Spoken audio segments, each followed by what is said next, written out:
बिस्मिल्लाहिर्रहमानिर्रहीम। अस्सलाम वालेकुम।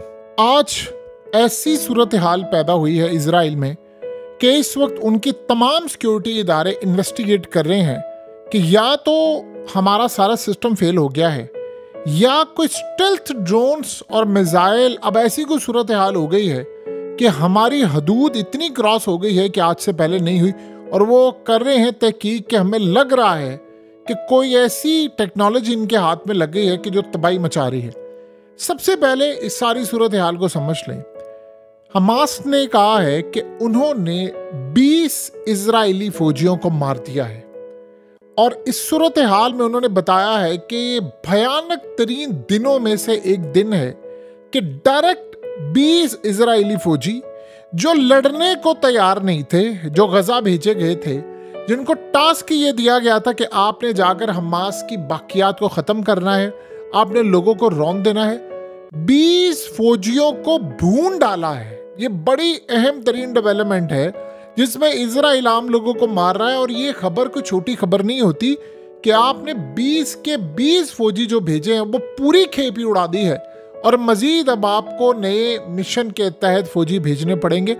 यानी ऐसी सूरत हाल हुई है कि अब इजराइल के फौजी जो गजा में मारे जा रहे हैं उनके नंबर्स अचानक बढ़ना शुरू हो गए हैं। कैसे, किसी को नहीं पता कि कहाँ से उनके पास इंटेलिजेंस मालूमात आ रही है, कैसे लोग आ रहे हैं, वो निकल कहाँ से रहे। बहरहाल एक ही दिन में आप अगर ये खबर दे दें कि आपने 20 मार दिए तो सबसे बढ़कर तबाही का आपका आसार वाला दिन बन जाता है जिसकी इंतहा नहीं। अब यहां तक तो मामला चले समझ आ गई, लेकिन आसमान पर जरा आप देखिए ये मनाजिर क्या है। ये इजराइल के यानी शहरों में दाखिल होने वाले ड्रोन्स हैं। अब आप सोचें कि आम शख्स जो खड़ा हुआ है वो वीडियो बना लेता है कि यार मेरे ऊपर से ड्रोन गुजर रहा है और ये हमारा डिफेंस सिस्टम मुझको रोक नहीं पा रहा, ना सायरन बजे ना कोई और सूरत हाल, और ड्रोन ने जाकर हिट कर दिया। आपको पता है कि इस वक्त इजराइल में हंगामी मीटिंग जारी है, और वो ये पूछ रहे हैं कि हुआ क्या है। वो कह रहे हैं कि स्टेल्थ ड्रोन्स है, यानी ये रेडार पर डिटेक्ट नहीं होते। स्टेल्थ टेक्नोलॉजी F-35 में भी है। अगर इन्होंने स्टेल्थ ड्रोन्स इस्तेमाल करना शुरू कर दिए हैं तो इजराइल आज के बाद अपने तमाम बड़ों की तबाही पर दस्तखत कर दे। सिर्फ इतनी इंटेलिजेंस मालूमात हिजबुल्लाह को चाहिए कि फलाना बंदा यहाँ पर है और वो हिट कर देंगे, क्योंकि अब इनके drone system, anti drone system, इनके डिफेंस सिस्टम वो सब खत्म हो गए और तबाह हो गए। अब आप जरा गौर से देखें, ये आसमान पर मिसाइलों की बरसात है। आपको पता हुआ क्या है? पहली मर्तबा ऐसा हुआ है कि हिजबुल्लाह के मिसाइल 145 किलोमीटर अंदर तक इजराइल की हदूद में चले गए हैं। 145 किलोमीटर अंदर तक उनकी हदूद में जाकर उन्होंने हिट किया है, मिसाइलों ने भी, ड्रोन्स ने भी और रॉकेट्स ने भी। और आप ये सोचें कि इस सूरत हाल में सबसे ज्यादा इजराइल के लिए खतरा ये पैदा हुआ है कि डे बाय डे अब रीच आगे बढ़ती जा रही है। देखिए 20 आपके फौजी वहां पर मारे गए हैं, लेबनान में आपके फौजी मारे गए हैं, और आपके फौजी मारे जाने के साथ साथ इनसाइड इतना खतरनाक हमला हुआ है कि इस वक्त खतरनाक सूरत हाल में इजराइल की हंगामी मीटिंग जारी है सिक्योरिटी की कि क्या हो रहा है। आप 145 किलोमीटर अंदर तक घुसकर मार देते हैं, इसका मतलब है 145 किलोमीटर बहुत बड़ा एरिया होता है। आप उसका अंदाजा भी नहीं लगा सकते कि 145 किलोमीटर अंदर तक जाकर एक चीज हिट करी और आपके डिफेंस सिस्टम फेल हो गए। इसका मतलब आप ये जंग नहीं जीत पा रहे। और अब जो इजराइल की जानिब से मामला सामने है, उन्होंने खदशा जाहिर ये किया है कि हिजबुल्लाह के पास टेक्नोलॉजी है, मिसाइल है कि वो डेली बेसिस पर 100 रॉकेट्स और मिसाइल मार सकते हैं, और कम से कम 1.5 साल तक मार सकते हैं। आप 1.5 साल तक, ये अभी उन्होंने 1.5 साल की बात की है कि कई महीने, 1.5 साल, हो सकता है वो 5 साल तक मार सकते हो। इनको तो अंदाजा ही है ना। यानी इन्होंने तो ये कहा था कि भाई हम जीत जाएंगे। आपको पता है हिजबुल्लाह के लीडर हसन नसरुल्लाह को मारने के बाद इन्होंने ग्राउंड ऑपरेशन किया था। इनको जो इंटेलिजेंस मालूम आती कि हम इनको तोड़ देंगे, वीक कर देंगे, वो नहीं हो पाया। अब मसला सारा यहाँ पर ये पैदा हुआ कि अगर 145 किलोमीटर अंदर तक चला गया है तो बस फिर आप समझ लें वो डिमोना शिमोना और ये तो फिर किसी एक जगह पर जाकर आपने हिट कर दिया तो खेल खत्म।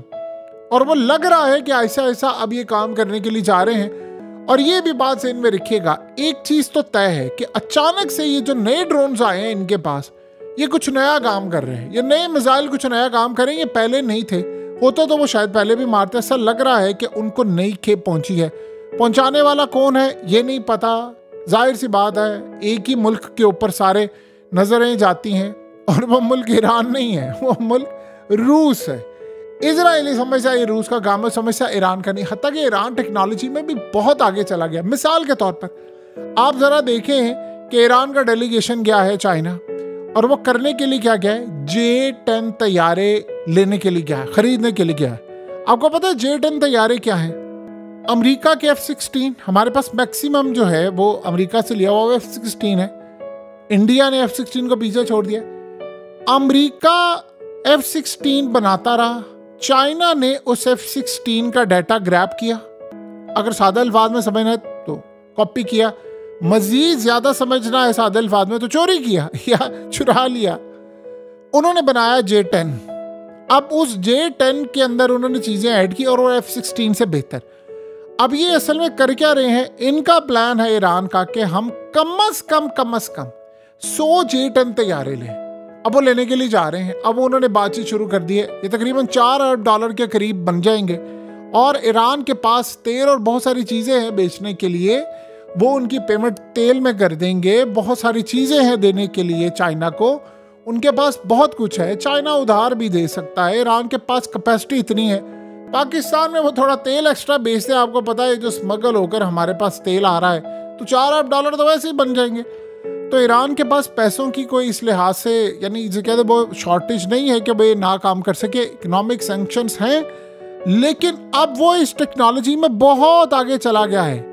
आप ईरान को वो पुराना ईरान ना समझें, ईरान बहुत बड़ी बला बन चुका है। वरना आज इजराइल में बताएं जुर्रत है किसी की कि 145 किलोमीटर अंदर तक जाकर आप कोई मिसाइल या रॉकेट हिट कर सके, और आपने किसी ऐसे मुल्क को सपोर्ट किया हो जो कम से कम 1.5 साल तक आप पर मिसाइल मार सकता है 100 डेली। आप उस मुल्क का हाल सोच सकते हैं क्या है?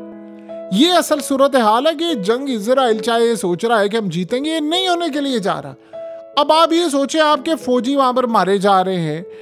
पहली दफा 145 किलोमीटर अंदर तक हिजबुल्लाह ने हमला किया है, तो सोचो वो किस लेवल पर जाकर हमला कर सकते हैं। अब असल मसला ये है कि आहिस्ता आहिस्ता मामला बड़े अजीबोगरीब हो रहे हैं।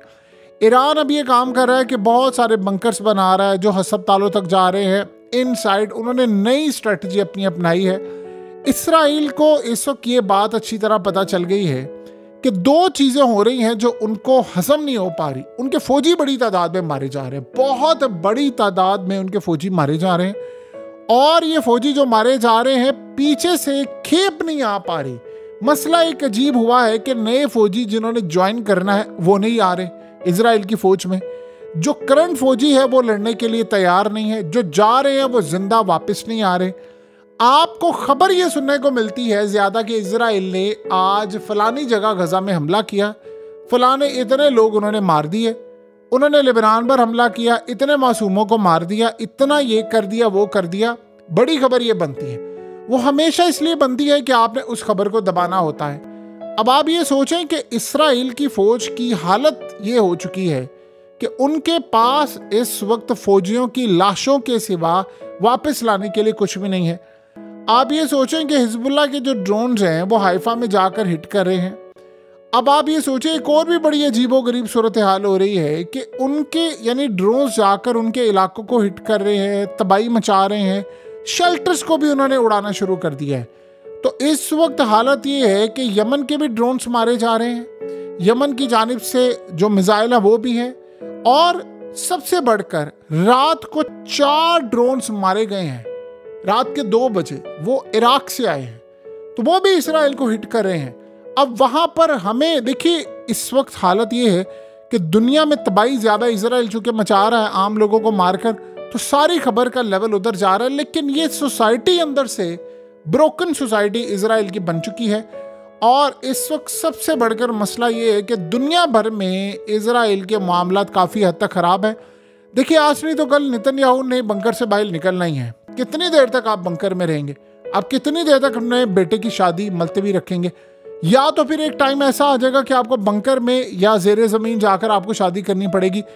अब एक बात ज़हन में रख लीजिएगा, ज़्यादा देर वो टाइम नहीं है जब हिजबुल्लाह ने वो टाइम बहुत करीब आने वाला है। जैसे इन्होंने हसन नसरुल्लाह को बंकर बस्टर बम मारकर तबाह किया था, एग्जैक्टली अब वो भी ये इस्तेमाल करने के लिए जा रहे हैं। वो कब करेंगे, क्या सूरत हाल होगी, ये चीज़ें अब अर्ली वो नज़र आ रही, क्योंकि उन्होंने कह दिया है कि हमने अब जो लड़ाई लड़नी है वो आप पिछली लड़ाइयाँ भूल जाएंगे। देखिए, अब उनको इस बात की कोई परेशानी नहीं है कि आप लीडर को मारें, आप लीडर के बाद लीडर को मारें। असल में हिजबुल्लाह के अंदर कई मुखबिर थे, या ईरान के अंदर जो मुखबिर थे उनमें से भी बहुत सारों को मार दिया गया है। इन्होंने खुद मार दिए, इजराइल ने नहीं मारे। तो काफ़ी हद तक उनको इस बात का भी अंदाज़ा हुआ है, वरना इजरायली इतनी बड़ी तादाद में अगर वाकई मुखबिर अभी तक होते, बहुत बड़े हैं तो सही अभी भी, लेकिन इतनी बड़ी तादाद में होते तो लिबनान में इस तरह वो मर न रहे होते इनके फौजी।